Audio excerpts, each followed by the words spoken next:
시모스 공정 기술에 대해서 설명을 드리겠습니다. 저희들이 회로를 설계하고 나면 반도체 회로를 제조하기 위해서는 설계 도면이 필요합니다. 그런 설계 도면을 저희들이 레이아웃이라고 얘기하는데요. 저희들이 회로를 설계하는 스키매틱 설계 단계와 레이아웃을 설계하는 단계를 각각 스키매틱 설계하는 단계를 프론트엔드 설계, 그리고 레이아웃을 설계하는 단계를 저희들이 백엔드 설계라고 얘기합니다. 스키매틱 설계와 백엔드 이게 레이아웃 설계가 서로 일치하는지 체크하는 과정이 저희들이 LVS 레이아웃 vs 스키매틱을 체크하는 과정이 있고요. 또 레이아웃 작성할 때 레이아웃이 공정에 적합하게 작성이 되었는지를 체크하는 게 디자인 룰 체커가 있습니다. 이런 룰들을 이용을 해서 적절하게 설계가 되어 있는지를 판정을 하게 됩니다. 공정을 알아야 되는 이유 중에 하나는 저희들이 레이아웃을 잘 뜨기 위해서는 시모스 공정에 어떤 단계에 어떤 마스크들이 사용되고 또 룰들이 왜 그런 요구 조건들이 있는지를 이해하면 저희들이 칩을 설계할 때 훨씬 더 잘 이해하면서 좀 더 신뢰성 있는 그런 회로들을 만들어낼 수가 있습니다. 그래서 공정의 디테일한 부분들을 알기는 어렵지만 그래도 공정의 전체적인 워크플로우들을 이해하고 있는 게 백엔드 설계할 때 많은 도움이 됩니다. 자, 그래서 먼저 시모스 공정 기술에 대해서 먼저 알아볼 텐데요. 여기에 나와 있는 내용은 저희들이 실로암 쪽에 보시면 실리콘 런이라고 소개 자료가 하나 있는데요. 여기 자료와 많이 겹칩니다. 그래서 이 영상을 보시고 이 수업을 들으시면 조금 더 이해가 잘 될 수 있습니다. 실리콘 웨이퍼는 실리콘 인곳이라고 해서 단결정 형태의 인곳을 만든 다음에 그 인곳을 슬라이싱해서 이제 폴리싱하고 슬라이싱해서 그 웨이퍼 위에 회로를 만들게 됩니다. 이 인곳을 기르는 과정은 이제 주로 조크라스키 방식으로 많이 길러내게 되는데요. 그 실리콘 청크를 녹여서 액체화한 다음에 거기에 그 실리콘의 단결정, 이렇게 그 결정 방향에 맞춰서 그 단결정을 거기에 내려서 스피닝 하면서 뽑아 올리게 됩니다. 그래서 시드 크리스탈이라고 얘기하는 게 처음 결정 방향을 결정하는데 이 시드 크리스탈을 인곳 조크라스키 체인버에 넣어서 스피닝 하면서 뽑아 올리게 되는데 스피닝 속도에 따라서 웨이퍼의 크기가 정해지게 됩니다. 그래서 인곳이 길러지면 다이아몬드 소로 잘라서 얇은 웨이퍼를 만든 다음 그걸 폴리싱과 세척 과정을 거치게 되면 반도체 제조에 필요한 실리콘 웨이퍼가 만들어집니다. 이 조크라스키 방식으로 웨이퍼를 만들 때 뒤에 나오겠지만 웰 공정 종류에 따라서 P 도핑된 실리콘 웨이퍼를 만들기도 하고 혹은 N으로 도핑된 실리콘 웨이퍼를 만들기도 합니다. 그래서 웨이퍼를 제작하는 과정에 대한 이야기였고요. 그래서 그런 웨이퍼를 가져와서 단위 공정들을 진행을 할 때는 어떤 웨이퍼상의 특정한 영역에만 공정을 패턴들을 만들길 원합니다. 이런 특정한 영역을 선택하는 과정을 저희들이 포토리토그래피 공정이라고 이야기합니다. 리소그래피는 사진을 찍는 과정과 유사합니다. 저희들이 설계했던 레이아웃은 빛을 차단하는 이런 포토 마스크를 만들 때 웨이퍼가 사용이 되는데요. 포토 마스크는 일반적으로 쿼츠 크리스탈, 이거 쿼츠 글라스라고 얘기하는데요. 투명도가 굉장히 높은 유리판이 있습니다. 이 쿼츠 글라스 위에 크롬 패턴을 위에 올린 다음에 저희들이 설계했던 그 레이아웃 자료를 이용을 해서 이빔이라고 얘기하는 장비를 많이 쓰는데요.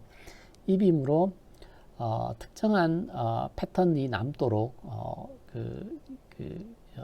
마스크를 제작을 하게 됩니다. 그래서 마스크를 제작을 하면 저희들이 나중에 그 웨이퍼 위에 이게 이제 실리콘 웨이퍼인데 실리콘 웨이퍼 위에 포토 레지스터를 이렇게 올리게 됩니다. 노란색으로 되어 있는 부분이 포토 레지스터인데요. 올리고 나서 하드닝 하는 과정, 여기 포토 레지스터는 원래 액상으로 되어 있습니다. 올리는 방법은 이 웨이퍼를 스피닝, 웨이퍼를 회전을 시키면서 위에 포토 레지스터 액을 떨어뜨리게 되면 고르게 이렇게 펴지게 됩니다.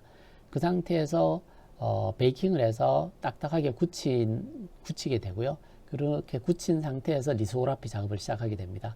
앞서 쿼츠 크리스탈 위에 이제 만들었던 이 그 마스크를 가져와서 위에 마스크를 붙이고, 여기 말씀드렸듯이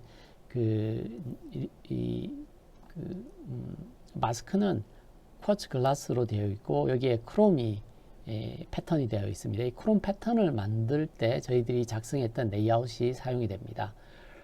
그래서 이 크롬 패턴을 이용을 해서 위에 이제 그 UV 빛을 쬐어주게 되면 빛을 맞은 부분이 딱딱해지거나 혹은 반대인 경우도 있습니다. 일반적으로 포지티브 마스크인 경우에는 이제 빛이 맞은 부분이 날아가게 되고요. 네거티브 포토 레지스트인 경우는 빛이 맞은 부분이 딱딱해져 남게 됩니다. 그래서 이렇게 해서 이게 네거티브 레지스트인지 포지티브 레지스트인지에 따라서 빛을 맞은 부분이 남길지 혹은 빛을 맞지 않은 부분이 남길지 이렇게 정할 수가 있습니다. 그래서 지금은 이제 네거티브 포토 레지스트인 경우에는 이렇게 빛을 맞은 부분이 딱딱해지게 됩니다.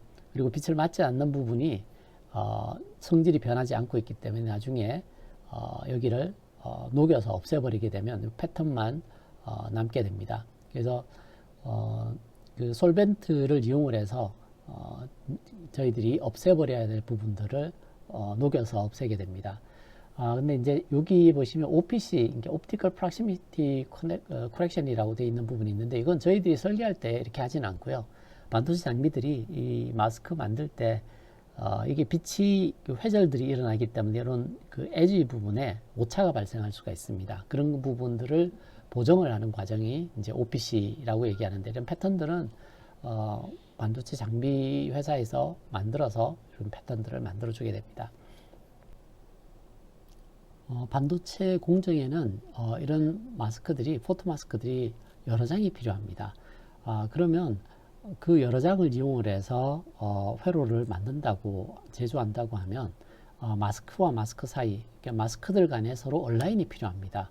그래서 패턴들이 서로 위치가 맞아야 되겠죠. 그래서 그런 얼라인들을 이용해서 얼라인 마커들을 특별하게 설계해 놓게 됩니다.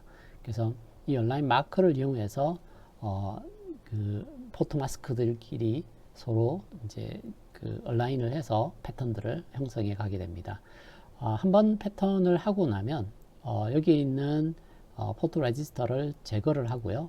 그리고 공정이 끝나고 나면 패턴들이 남아있는 부분이 있고 패턴이 없는 부분이 있으면 높이의 단차들이 생겨나게 됩니다. 이런 단체들을 없애기 위해서 보통 그 큐어링 하기 위해서 어떤 레이어들을 올리고요. 다이렉트릭 레이어를 올립니다. 그렇게 하고 나서 CMP 과정을 거치게 됩니다. 그래서 CMP 과정을 거치게 되면 평평한 형태로 다시 만들어지게 됩니다. 그러면 다음 리소그라피를 같은 방법으로 진행을 하게 됩니다. 이런 과정들을 반복하면서 회로를 만들게 됩니다. 저희들이 지금 이제 웨이퍼를 어떻게 만드는지, 그리고 웨이퍼 위에 셀렉티브 프로세싱, 그러니까 특정 영역만 그 공정을 하기 위해서 리소그라피 공정을 쓰는데 리소그라피 공정이 어떤 내용인지에 대해서 알아봤고요. 여기에서는 이제 시모스 공정의 종류를 몇 가지로 나눌 수 있는데요. 웨이퍼를 기를 때 어떤 웨이퍼를 기르느냐에 따라서 공정들이 달라질 수 있습니다. 저희들이 가장 많이 사용하는 공정이 P웰 공정입니다. P웰 공정은 A번에 있는 것처럼 웨이퍼 자체가 P웰로 되어 있습니다. P웰로 되어 있고 P웰 위에 N-채널 트랜지스터를 이렇게 바로 만들 수 있겠죠. 여기는 이제 바디 컨택에 해당하는 부분이고 여기서 N-채널 트랜지스터를 이렇게 만들 수 있습니다. 만약에 저희들이 P웰 공정에서 P-채널 디바이스를 만들어야 된다면 먼저 P웰 위에 N으로 도핑을 해서 N웰을 따로 만들어야 됩니다. N웰을 만들고 이 N웰을 이용을 해서 P 플러스 도핑을 해서 소스 드레인을 디파인 할 수 있겠죠. 그래서 이렇게 정의해서 만들게 되면 P-채널 트랜지스터를 만들 수 있습니다. 여기는 N웰 탭이 되겠죠. 그래서 웰에 대한 포텐셜을 진행해주는. 그래서 N-채널 트랜지스터와 P-채널 트랜지스터를 각각 만들 수 있는데요. P웰 공정은 웨이퍼 자체가 P웰로 이제 저희들이 조크라스키로 웨이퍼를 이제 생산한다고 했는데 웨이퍼를 생산할 때 미리 P-도핑 형태로 만들어서 제조를 할 수 있습니다. 그런 경우에 이렇게 만들어지고요. N웰 공정은 P웰 공정의 반대입니다. 웨이퍼 자체가 N웰로 되어 있습니다. 그러면 P 채널 트랜지스터를 N웰 위에서 이렇게 만들면 여기 PN 정션으로 서로 아이솔레이션이 돼서 트랜지스터를 만들 수 있죠. 그죠? 여기가 이제 웰 탭에 해당하겠죠. 그죠? 바디, substrate 컨택을 할 수 있는 바디 컨택이 되고요. N웰 공정에서 우리가 N채널 트랜지스터를 만들어야 된다 하면 P웰을 먼저 파야 됩니다. P웰을 먼저 도핑을 해서 만들고 나서 거기에 N으로 도핑을 해서 N채널 트랜지스터를 만들 수가 있습니다. 그래서 P웰과 N웰 공정, P웰 공정과 N웰 공정은 서로 반대 개념이라고 생각하시면 되는데 일반적으로 P웰 공정을 많이 씁니다. 왜냐하면 N채널 트랜지스터가 스피드가 훨씬 빠르거든요. 그래서 N채널 트랜지스터를 많이 활용해서 사용을 할 수가 있고요. P웰은 이제 P채널 트랜지스터는 필요한 경우에 N웰을 파서 이렇게 만드는 걸 더 선호하는 편입니다. 그리고 이제 그 P웰 공정이나 N웰 공정을 사용을 할 때 이제 P웰 공정을 예를 한번 들겠습니다. 사용을 할 때 P웰은 자체 웰 탭이 있습니다. 근데 N채널인 경우에는 모든 트랜지스터가 같은 바디를 공유하고 있습니다. 그래서 트랜지스터의 바디가 서로 분리되지 못하는 단점이 있습니다. 근데 P웰 공정에서 이제 P 채널은 자체 웰 컨택을 가지고 있기 때문에 웰 포텐셜이 서로 달라질 수 있지만 N 채널은 웰 포텐셜이 달라질 수가 없습니다. 그런 단점을 보완할 수 있는 공정이 밑에 두 가지 공정이 소개되어 있는데요. 트윈웰 공정이라고 있습니다. 트윈웰 공정은 웨이퍼를 기를 때 이제 도핑이 안 돼 있는 퓨리티가 높은 웨이퍼를 사용을 합니다. 여기에 N 채널을 만들 때는 P웰을 파서 N 채널 트랜지스터를 만들고 여기에 웰 탭을 박을 수 있습니다. 그리고 P 채널 트랜지스터를 만들 때는 마찬가지로 N웰을 파고 거기에 이제 그 P 채널 트랜지스터를 만들어서 웰 탭을 분리할 수가 있습니다. 이렇게 되면 N 채널 트랜지스터도 단독의 웰 탭을 가지게 되고요. 웰 포텐셜을 자기 나름대로 조정할 수 있습니다. 그리고 P 채널 트랜지스터도 마찬가지로 그렇게 할 수 있습니다. 트윈웰 공정을 사용을 하면 이런 장점이 있는데 이 트윈웰 공정은 굉장히 가격이 비쌉니다. 웨이퍼 자체가 P나 N으로 도핑이 되어 있는 게 조금 더 만들기 쉽고요. 임퓨리티가 없는 순도가 굉장히 높은 이런 웨이퍼를 만드는 건 꽤나 비용이 많이 들어갑니다. 그리고 N웰과 P웰을 동시에 다 만들어야 되기 때문에 둘 중에 하나만 만드는 공정보다는 비용이 많이 들어가게 됩니다. 트리플웰 공정이 있는데 트리플웰 공정은 P웰 공정을 모디파이한 거라고 보시면 됩니다. 일반적으로 P웰 공정으로 똑같이 사용을 하는데 여기에 그 P 채널 트랜지스터는 여기와 동일하게 만들죠. 근데 이 트리플웰 공정을 쓸 때 그냥 N 채널 트랜지스터는 보통 이렇게 만들었습니다. 근데 N 채널 트랜지스터들 중에 이 바디를 서로 공유하면 안 되는 소자들이 있는 경우에 여기에 N웰을 만들 때 같이 N웰을 만들고 P웰을 한번 만든 다음에 거기에 N 채널 트랜지스터를 만들어서 웰 탭을 P substrate하고 분리해서 이렇게 만들 수 있는 공정입니다. 그래서 이걸 우리가 보통 Deep N웰이라고 얘기합니다. N웰을 하나 더 만들어서 사용을 하기 때문에 그래서 이런 공정을 이용을 해서 하게 되면 N 채널 트랜지스터의 이제 그 바디 컨택을 따로 분리할 수가 있습니다. 일반적인 P웰 공정에서는 그런 분리를 할 수가 없죠, 그죠? 그래서 이렇게 CMOS 공정들이 있고요. 그런데 저희들 여기 보시면 뭐 이제 N 채널 만들 때 N으로 도핑하거나 P 채널 만들 때 P로 도핑하거나 이런 도핑 과정들이 필요한데요. 도펀트를 주입하는 과정은 크게 세 가지 방법이 존재합니다. 하나는 에피탁시, 그리고 데포지션, 임플란트 세 가지 방식이 있는데요. 에피탁시는 실리콘 웨이퍼 위에 그 아토믹 레이어로 하나씩 길러가는 과정들인데요. 굉장히 고가의 장비들을 많이 사용을 하고 가격이 비쌉니다. 장점으로는 굉장히 유니폼하고 우수한 도핑을 만들어낼 수가 있습니다. 가격이 비싸기 때문에 잘 사용하지는 않고요. 데포지션은 케미컬 베이퍼 데포지션인데 그 도핑하고자 하는 위에 도펀트를 실리콘 표면에 올리고 나서 열을 가해서 확산시키는 방법입니다. 예전에는 사용을 했었는데 정확도가 떨어지기 때문에 최근에는 잘 쓰진 않습니다. 최근에는 거의 다 아이온 임플란트 방식으로 도핑을 하게 됩니다. 아이온 임플란트는 도핑하고자 하는 이온, 이제 저희들이 그 보론은 3조 원소고요. 포스포러스가 5조 원소인데 그런 도펀트를 이온화 시킨 다음에 이온을 가속시킵니다. 자기장을 걸어서 가속을 해서 충분한 카이네틱 에너지를 가지도록 한 다음에 그걸 실리콘 표면에 임플란트 시켜서 때려서 안에 집어넣고요. 그렇게 했을 때는 카이네틱 에너지를 이렇게 파고 들어가게 되는데 크리스탈에 균열이 생길 수 있습니다. 그래서 그걸 다시 로케이션을 잡기 위해서 어닐링 과정을 거치게 됩니다.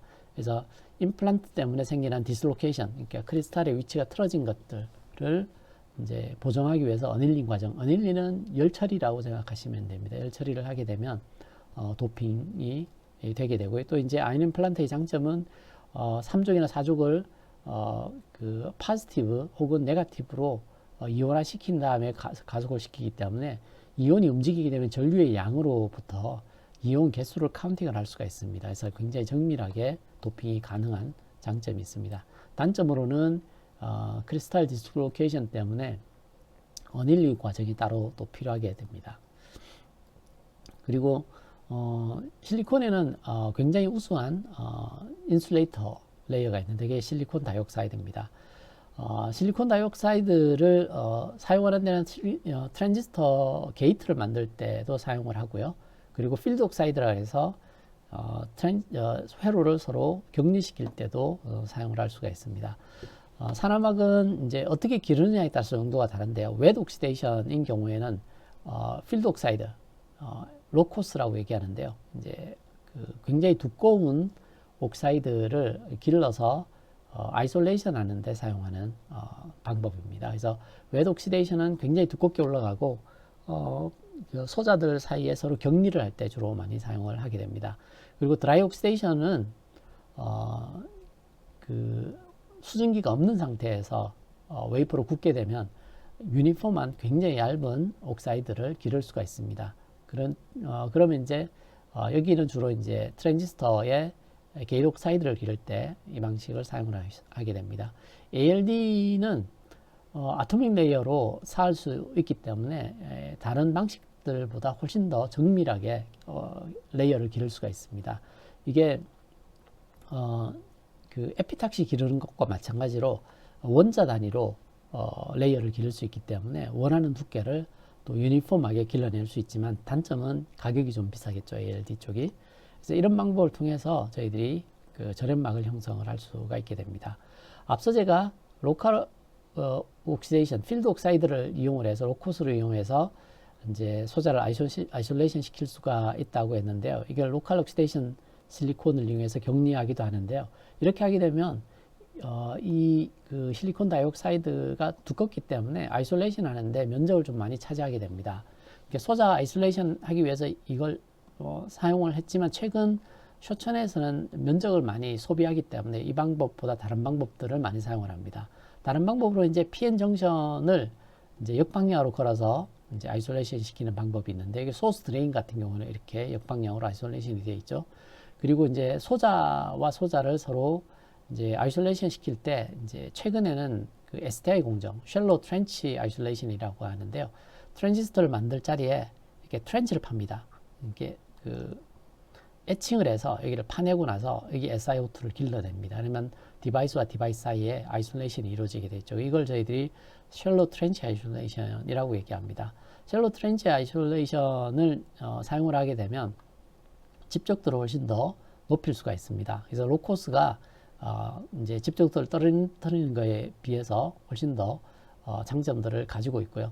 근데 이제 이런 트렌치를 파기 위해서 이제 보통 애칭을 플라즈마를 이용한 리액티브 아이온 애칭 같은 것들을 사용을 합니다. 이런 공정들 때문에 나중에 안테나 룰 같은 것들이 생겨나게 됩니다. 그 다음 공정으로 이제 트랜지스터를 형성하는 과정인데요. 트랜지스터를 만드는 과정은 먼저 이제 그 트랜지스터가 올라갈 자리들을 먼저 정의를 합니다. 그래서 N웰, P웰, N웰 이렇게 웰 같은 컨택트를 만들고요. 여기에 이제 실리콘 다이옥사이드를 기르게 됩니다. 여기는 이제 게이트 옥사이드로 사용할 옥사이드를 기르고요. 그리고 그 위에 게이트가 될 폴리실리콘을 데포지션을 하게 됩니다. 그렇게 하고 나서 리소그라피 공정을 위해서 이용을 해서 게이트가 올라갈 자리만 이렇게 남기고 나머지는 에칭을 해서 날리게 됩니다.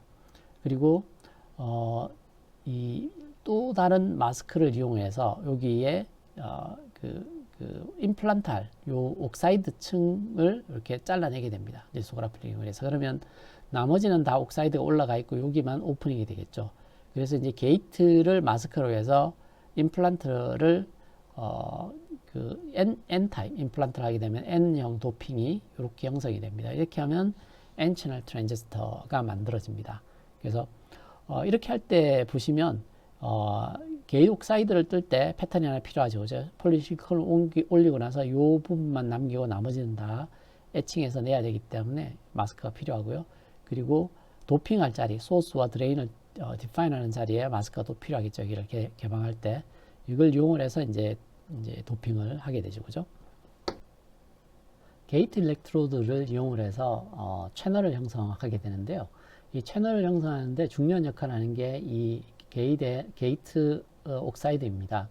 그래서 최근에는 이게 순수한 실리콘 다이옥사이드보다 조금 더 이제 다이렉틱이 높은 다른 머티리얼들을 추가를 해서 다이렉틱이 높은 그 레이어들을 좀 사용을 합니다. 그런 경우에 캐패시턴스가 증가하기 때문에 C가 증가하면 같은 전압에서 차지가 더 많이 생겨나게 되겠죠. 그래서 채널 특성을 좀 개선할 수 있는 그런 방법들을 많이 사용을 합니다. 그리고 트랜지스터 관련해서 몇 가지 공정들을 더 설명을 드리려고 하는데요. 먼저 실리사이드라는 레이어가 있어요. 실리사이드 블락도 있고요. 실리사이드 레이어도 있습니다. 실리사이드는 실리콘과 금속의 합금인데요. 실리사이드를 처리를 하게 되면 저항이 굉장히 많이 줄어들게 됩니다. 그래서 첫 번째 메탈, 퍼스트 레이어 메탈을 만들 때 보시면 이게 반도체와 직접 붙기 때문에 실리사이드를 잘 만들어줘야지 실리콘 결정 속으로 금속 파티클이 들어가서 오염시키지 않게 됩니다. 그래서 이때 사용하는 금속들이 주로 탄탈륨, 몰리브덴, 티타늄, 코발트 는 특별한 금속들을 사용을 하게 됩니다. 이런 금속들과 실리콘을 서로 그 합금을 만들어서 사용을 하게 되면 컨택 저항을 많이 줄일 수 있습니다. 또 한 가지는 이제 숏 채널로 가면서 이제 그 채널 길이가 짧아지면서 필드가 이게 일렉트릭 필드가 점점 커지게 됩니다. 저희들이 일렉트릭 필드는 걸어준 전압을 길이로 나누면 필드가 되겠죠, 그죠? 그래서 숏 채널로 가면서 필드가 점점 강해지면서 이제 그런 필드로 일렉트론이 가속이 되게 됩니다. 그래서 이렇게 굉장히 빠른 속도로 가속된 일렉트론을 우리가 핫 일렉트론이라고 얘기합니다. 그래서 그 핫 일렉트론이 있게 되면 이 채널이 이런 충돌로 인해서 데미지를 입게 됩니다. 근데 드레인 사이드의 필드를 감소시킬 수가 있으면 이런 현상을 좀 줄일 수가 있죠. 숏 채널 현상으로 생겨나는 하이 필드 때문에 생겨나는 이런 데미지를 줄일 수가 있습니다. 그래서 그렇게 하기 위해서 보통 라이트 리드 오프 드레인 공정을 사용을 하는데요. 이건 저희들이 게이트 옥사이드를 올리고 이렇게 게이트를 이렇게 올렸어요. 그리고 먼저 소스 드레인 쪽에 도핑을 하는데 아주 도핑 레벨이 낮게 이렇게 도핑을 해줍니다. 그러면 이렇게 낮은 도핑이 이렇게 올라가게 됩니다. 여기서 N 타입으로 이렇게 도핑이 되겠죠. N천을 만들 때 이렇게 전기를 여기 안쪽에 보시면 이렇게 돼 있는 이런 도핑을 하게 됩니다. 그렇게 하고 나서 실리콘 나이트라이드 스페이스를 기릅니다. 스페이서는 이런 게이트 주위에 이렇게 실리콘 나이트라이드 스페이서를 이렇게 형성을 시킵니다. 이렇게 여기에 있는 이런 게이트를 형성을 시킵니다. 형성을 시키고 나서 이걸 마스크로 해서 한 번 더 다시 조금 더 센 도핑을 하게 됩니다. 도핑을 임플란트를 하게 되면 이걸 마스크로 해서 다시 이렇게 도핑이 이루어집니다. 2차로 이루어지는데 요 간격이 있죠. 이게 실리콘 나이트라이드 스페이서 간극이 있어요. 간극. 이 간극 뒤쪽에 도핑이 이렇게 이루어지기 때문에 여기 안쪽에서는 도핑 레벨이 낮아요. 도핑 레벨이 낮기 때문에 필드가 강하게 형성이 되지 않습니다. 그래서 그런 공정을 저희들이 lightly doped drain, 이런 부분이 lightly doped drain에 해당하게 됩니다. 소스하고 드레인 쪽에 도핑 레벨이 낮게 형성을 하고 나머지 다른 영역에는 도핑 레벨을 높게 해서 저항을 줄이게 됩니다. 그리고 숏채널 이펙트 때문에 또 다른 현상들도 생겨나게 되는데요.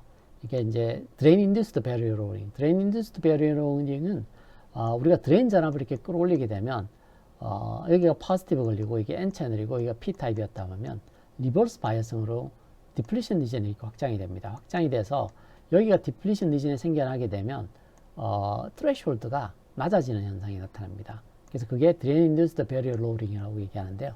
이게 충분히 가까워서 필드가 여기까지 형성이 돼서 소스와 드레인이 둘 다 디플리시 되어버리는 경우, 이렇게 되면 우리가 그걸 펀치스루라고 얘기합니다. 그러면 게이트로 채널을 형성하고 제어하는 게 잘 되지 않게 됩니다. 그래서 이 현상을 우리가 드레인 인듀스드 배리어 로링이라고 하고요. 게이트 인듀스드 드레인 리키지가 있는데요. 이건 게이트 전압으로 인해서 생겨나는 리키지를 나타내는데요. 게이트 전압보다 드레인 전압이 충분히 높으면 우리가 이쪽으로 필드가 이제 디플리션 리전이 형성되기도 하지만 게이트 아래쪽으로도 이렇게 디플리션 리전이 형성이 되게 됩니다.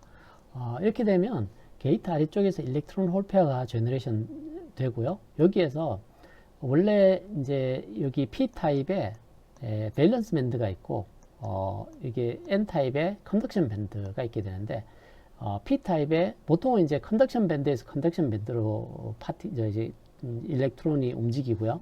마찬가지로 밸런스 밴드에서 밸런스 밴드로 홀이 움직이게 되어 있는데, 지금 같은 경우에는 이 상태에서 이제 여기 P substrate에 있는 밸런스 밴드에서 N 채널 여기 드레인 쪽에 저기 컨덕션 밴드 쪽으로 터널링이 일어나게 됩니다. 그래서 밴드 투 밴드 터널링이라고 얘기하는 건 P 타입의 컨덕션 밴드에서 P 타입의 밸런스 밴드에서 N 타입의 컨덕션 밴드 쪽으로 밴드 투 밴드 터널링이 일어나게 됩니다. 그러면 드레인 쪽에 전류가 흘러서 손실이 일어나게 되죠. 이런 리키지를 우리가 게이트 인듀스드 드레인 리키지라고 얘기를 합니다. 그래서 숏 채널이 되게 되면 이런 사이드 이펙트들이 나타나게 됩니다. 여기는 그 메탈 공정을 나타내고 있는데요. 저희들이 P 채널을 이렇게 형성하고 나서 소스하고 드레인 쪽에 실리사이드 형태의 컨택을 이렇게 만들어냅니다. 앞쪽에서 말씀드렸듯이 여기에 이런 실리사이드 합금으로 컨택을 형성을 하게 됩니다. 그러고 나서 SiO2를 위에 전체 덮습니다. 이렇게 그렇게 하고 나서 이제 CMP를 하겠죠. 물론 CMP가 끝나고 나면 이렇게 평평하게 됩니다. 여기에 이제 비약을 뚫게 됩니다. 이렇게 비약 저희들이 컨택 레이어를 썼었는데 이 컨택이 2람다 바이 2람다 정도 되는 이런 걸 뚫죠. 그죠? 이게 실제로 RI 에칭 같은 걸 이용을 해서 이게 파내려 갑니다. 이 컨택이 닿을 때까지.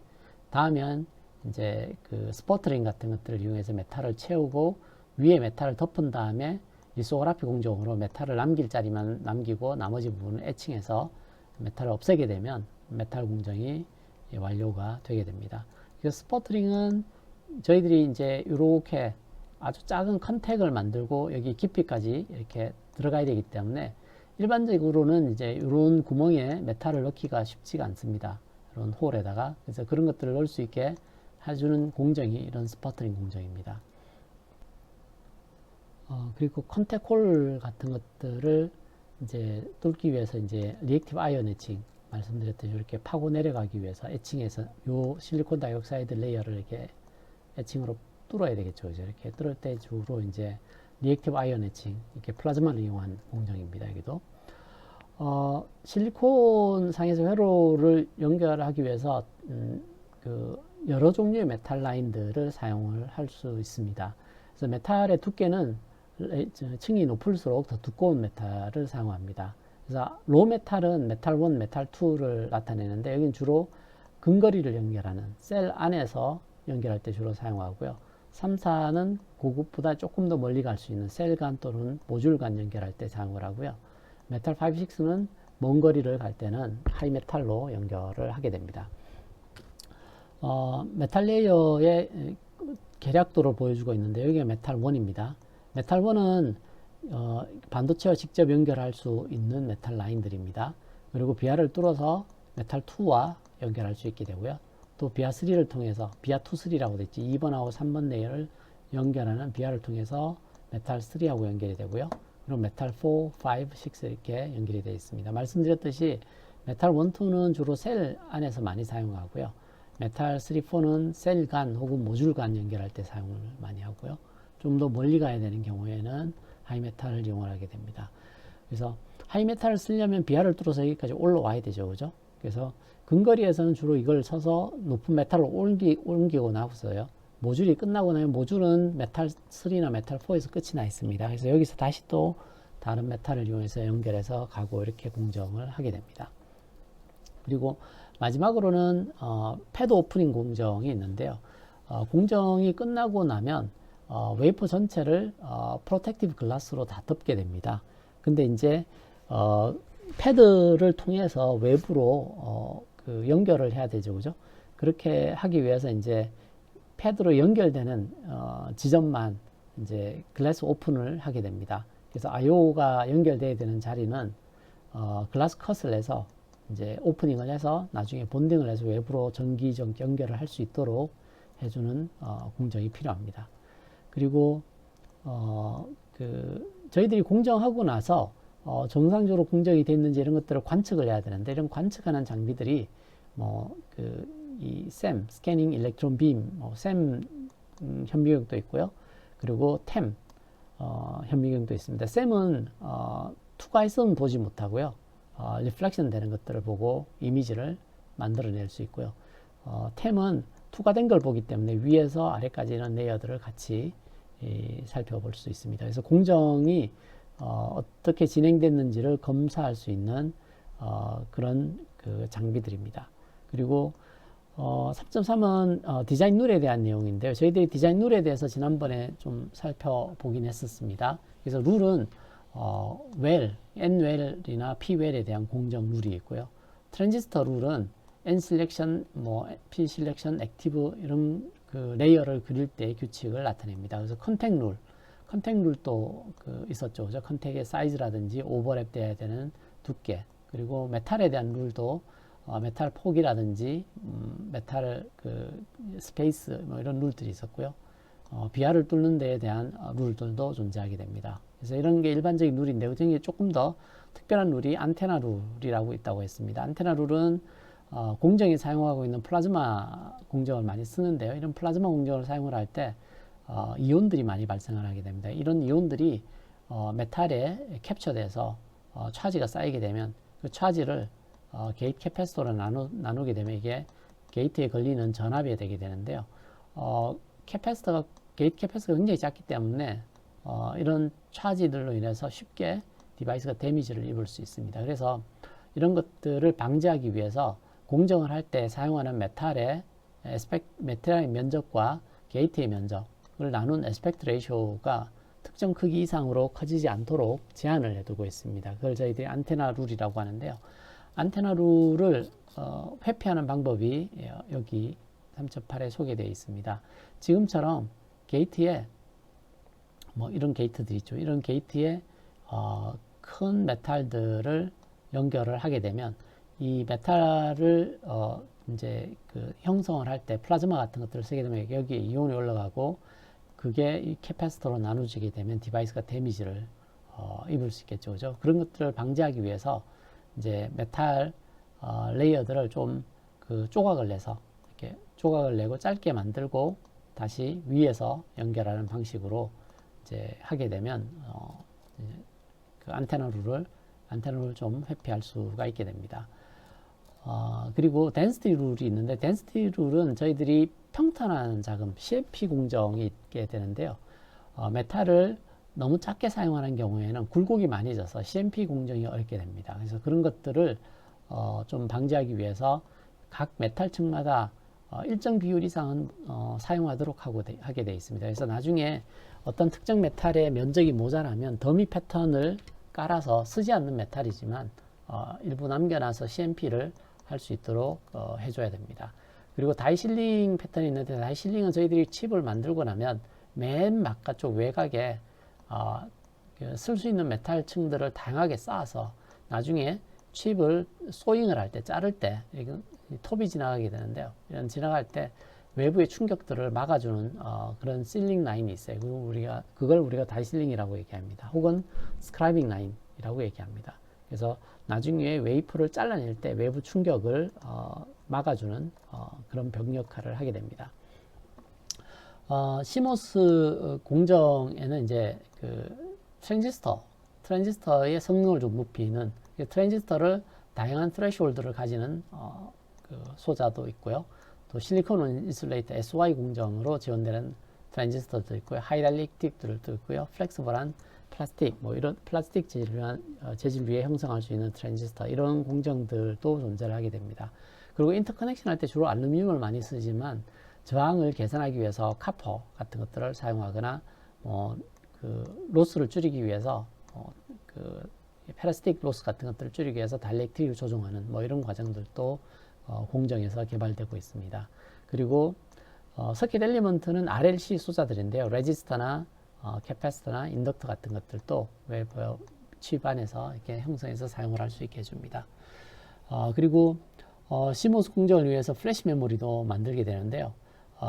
파울로 놀다임 터널링을 이용을 해서 여기는 이제 게이트 안에 라이팅 공정이나 혹은 이레이즈 공정이 있는데, 라이팅 공정은 이 이런 터널링을 이용을 해서 이온들을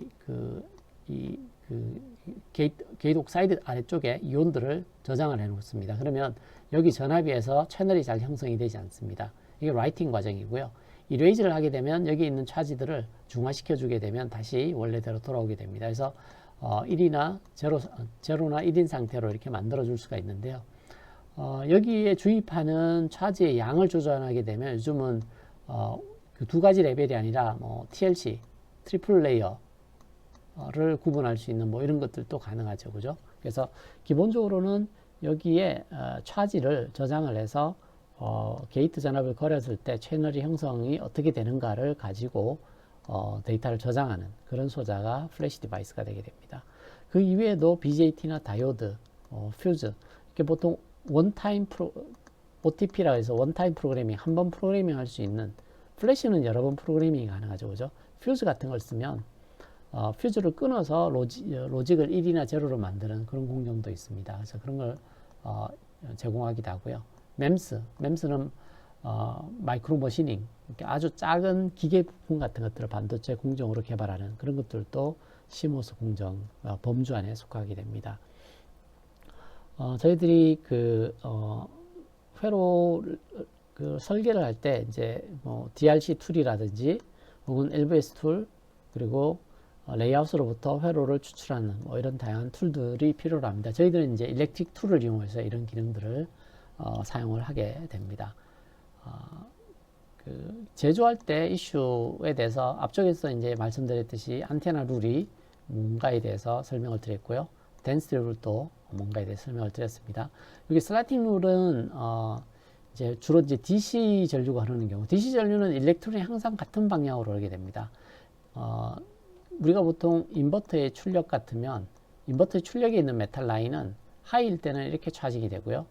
로일 때는 반대로 이렇게 하기 때문에 방향이 왔다 갔다 하기 때문에 문제가 안 되는데, 이제 전원 라인 같은 경우는 항상 DC가 일정한 방향으로 이렇게 흐르게 됩니다.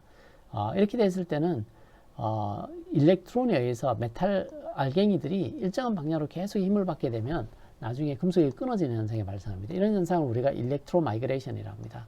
그래서 일렉트로 마이그레이션이라고 하면 일단은 DC라는 키워드가 있고요. 그리고 금속이 스트레스를 받아서 끊어지는 현상이 발생할 수 있다는 걸 기억하시면 좋을 것 같아요. 그래서 일렉트로 마이그레이션 현상을 막아주는 게 슬라팅입니다. 슬라팅은 메탈 라인이 두껍게 있을 때 중간에 이렇게 구멍을 파서 메탈을 중간에 비워주는 겁니다. 우리가 강물을 생각하면 물이 흐르고 있는데 이렇게 빈 공간은 바위 같은 역할을 합니다. 그래서 일렉트론에 이런 바위 같은 데 부딪히면 속도가 줄고 그 메탈 알갱이를 이렇게 밀어내는 효과들을 좀 감소시킬 수가 있습니다.